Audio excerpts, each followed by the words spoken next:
দেশ রক্ষার আন্দোলনের সাথে সাথে দিল্লি দখলের চিন্তা করতে হবে।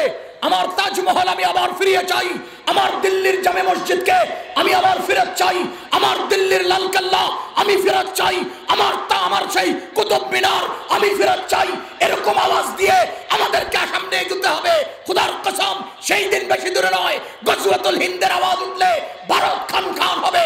আমাদের দিল্লির সেই মসজিদে কালিমার পতাকা উড্ডীন হবে ইনশাআল্লাহ।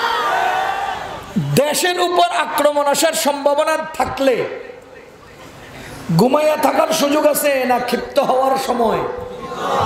জোরে বলেন, ঘুমাইয়া থাকার সময় আছে? আমাদের এই আওয়ামী লীগের পতনের পর তারা সমস্ত চক্রান্ত শেষ করে এখন ভারতের মাধ্যমে আমাদের দেশ দখলের চক্রান্ত শুরু করেছে। কথা বুঝছেন? ইসকনের মতো জঘন্যতম জঙ্গি সংগঠন, এদের মাধ্যমে আমাদের দেশে অস্থিতিশীল পরিবেশ তৈরি করে বহিরাগত ক্ষমতা এই দেশে হস্তক্ষেপ করার দুঃসাহস দেখাচ্ছে, পরিকল্পনা তৈরি করছে।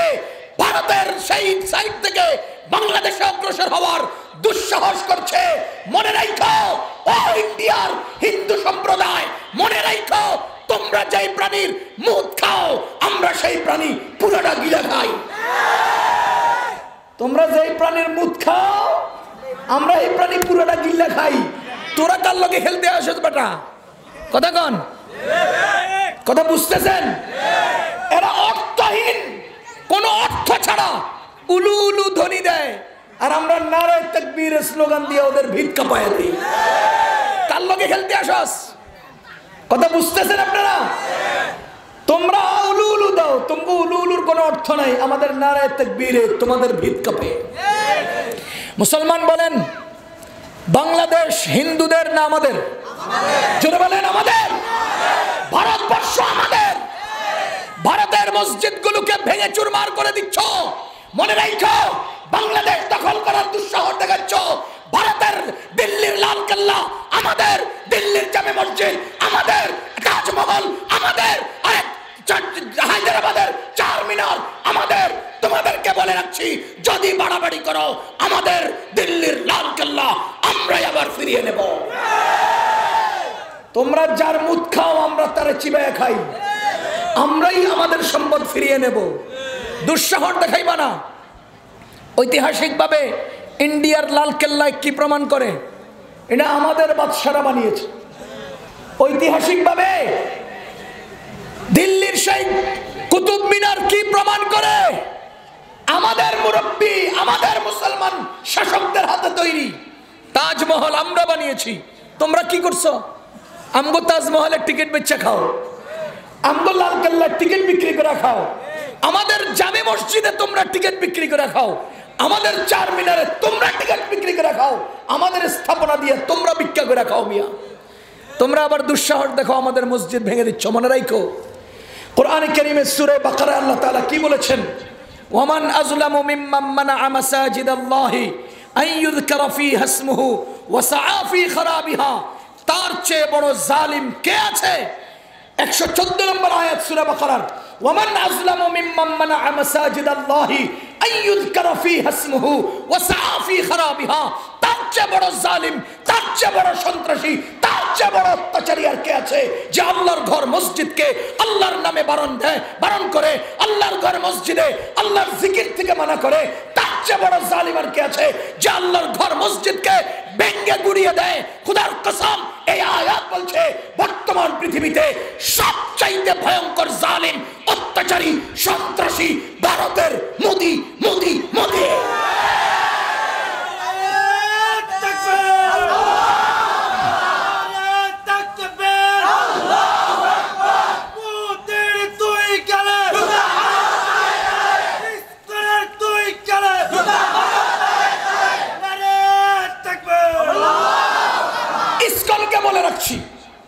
বাংলাদেশ শাহজালালের দেশ, তাহাজ্জুদের দেশ, কোরআন তিলাওয়াতের দেশ, উলামায়ে কেরামের দেশ, ধর্মপ্রাণ মুসলমানদের দেশ।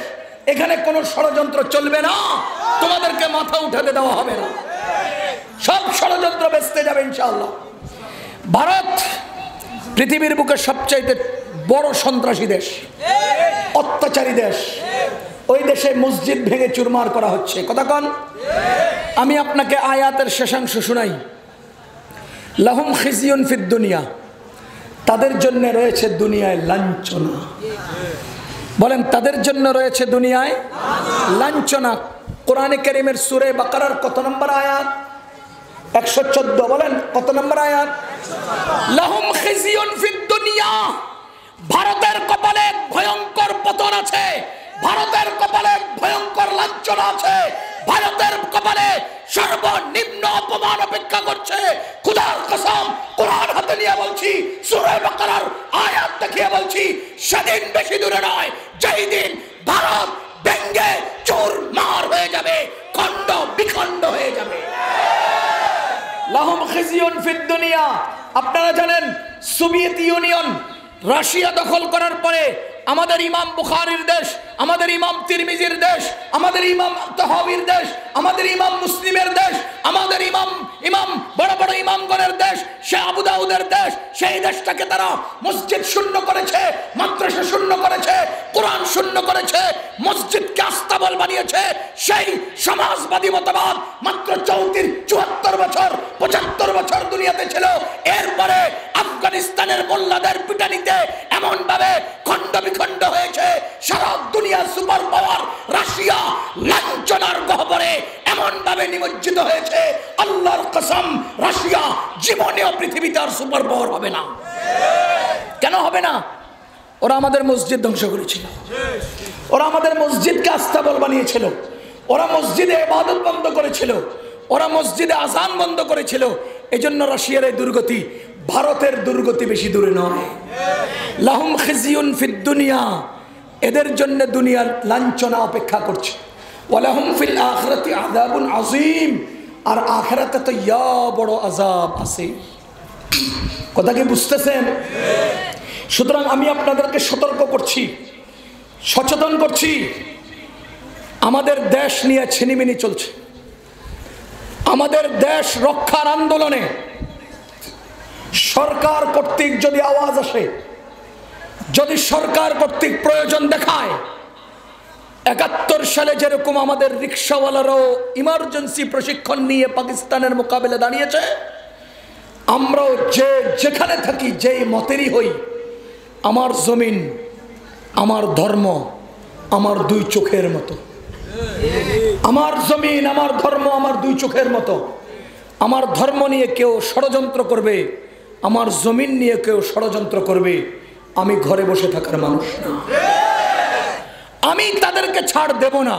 এই প্রত্যয় অন্তরে নিন, এই প্রত্যয় গ্রহণ করুন, ঐক্যবদ্ধভাবে তাদেরকে মোকাবেলা করতে হবে। সরকার নিজস্ব ফোর্স দিয়ে যদি মোকাবেলা করে, আমরা তাদের সাথে আছি। যদি সেখানে গাদ্দারি করে, তবে আমরা আমাদের অস্তিত্ব টিকার জন্য নিজেরাই নিজেদের মতো করে প্রস্তুতি নেব। সুতরাং বাংলাদেশ রক্ষার এই আন্দোলনে দিল্লি দখলের চিন্তা নিয়ে সামনে আগাইতে হবে। কথা বলেন? দেশ রক্ষার আন্দোলনের সাথে সাথে দিল্লি দখলের চিন্তা করতে হবে। আমার তাজমহল আমি আবার ফিরিয়ে চাই, আমার দিল্লির জামে মসজিদকে আমি আবার ফেরত চাই, আমার দিল্লির লালকেল্লা আমি ফেরত চাই, আমার সেই কুতুব মিনার আমি ফেরত চাই। এরকম আওয়াজ দিয়ে আমাদেরকে সামনে এগোতে হবে। খোদার কসম, সেই দিন বেশি দূরে নয়, গজওয়াতুল হিন্দের আওয়াজ উঠলে ভারত খান খান হবে। আমাদের দিল্লির সেই মসজিদে কালিমার পতাকা উড্ডীন হবে ইনশাআল্লাহ। যত জুলুম বাড়তেছে তত মানুষ ক্ষিপ্ত হচ্ছে কিনা? সুতরাং ভারতের বিরুদ্ধে এক ভয়ঙ্কর প্রতিরোধ, ভয়ঙ্কর যুদ্ধ সামনে অগ্রসর হচ্ছে। মুসলমানদেরকে সোচ্চার হতে হবে। এজন্য দুইটা কাজ, তিনটা কাজ করবেন। বলেন কয়টা কাজ? আমি এই সংক্ষেপে তিনটা কাজের কথা বলে শেষ করছি। 1 নাম্বার কাজ, আল্লাহর উপর ভরসাশীল হওয়া শিখতে হবে। সব কাজে, সব ক্ষেত্রে, সব বিষয়ে কার উপর ভরসা? 2 নাম্বার, সব আমলের ক্ষেত্রে নবীজির সুন্নতকে পরিপূর্ণভাবে অনুসরণ করতে হবে। সব কাজে কার সুন্নতকে অনুসরণ করতে হবে? নবীজির সুন্নতকে অনুসরণ করতে হবে। 3 নাম্বার, ছোট থেকে ছোট, বড় থেকে বড়, ব্যক্তিগত, সামাজিক, পারিবারিক সব স্বার্থকে কিছু দিনের জন্য পিছনে ফেলে, কিছু সময়ের জন্য আড়ালে রেখে সমস্ত মুসলমান ঐক্যবদ্ধভাবে এক কাতারে দাঁড়াতে হবে। এই তিন কাজ যদি আমরা করতে পারি তাহলে ইনশাআল্লাহ বিজয় আমাদের পদচুম্বন করবে।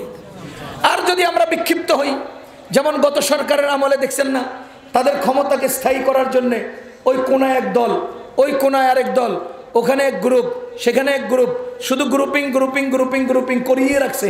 এখন সময় আসছে ঐক্যবদ্ধ হওয়ার। এজন্য সমস্ত ছোটখাটো স্বার্থকে পিছনে ফেলে বৃহৎ দ্বীনের স্বার্থে এবং দেশের স্বার্থে সবাই ঐক্যবদ্ধ হতে হবে। প্রতিনিয়ত প্রত্যেকটা কাজে নবীজির সুন্নতকে নিজের জীবনের আমল বানাতে হবে। 3 নম্বর, সব ক্ষেত্রে আমরা আল্লাহর উপর ভরসা করতে হবে।